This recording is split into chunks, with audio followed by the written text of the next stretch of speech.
घर खाले कमाले ग भैया, ले ले हरि के नाम ग। शुभ घर खाले कमाले ग भैया, ले ले हरि के नाम ग।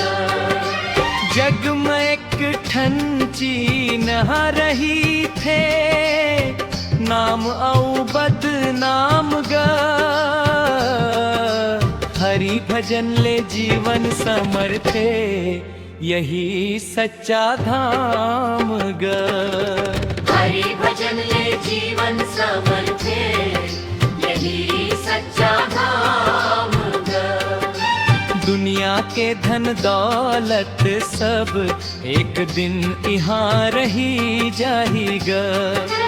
हरि भजन के सांचा पूंजी संग तोर चले जाएगा। माया मोह मझन फस भैया, जप ले सीताराम ग।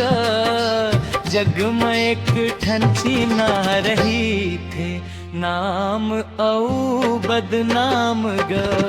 हरि भजन के सांचा पूंजी संग तोर चले जाएगा। माई बाबा के सेवा कर ले, गुरु के चरण मधर ले ध्यान ग।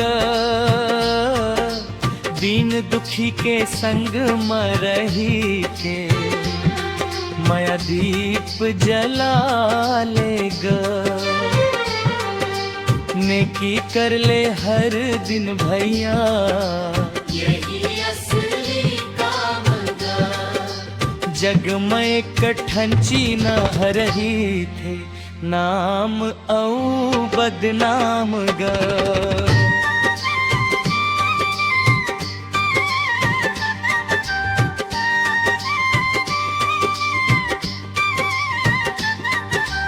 जीवन 4 दिन के मेला, अब मेरा ढल जाएगा। हरि भजन के रंग में रंग ले, आत्मा सुख पाएगा। सांस सांस में हरि लसुमिर ले, मिट जाही सब गम ग। जग में एक ठन चीना रही देखे, नाम औ बदनाम ग।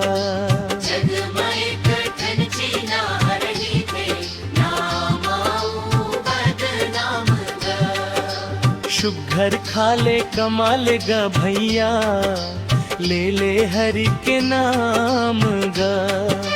हरि भजन ले जीवन संवर्धे, यही च सच्चा धाम ग। हरि भजन ले जीवन संवर्धे, यही सच्चा धाम ग।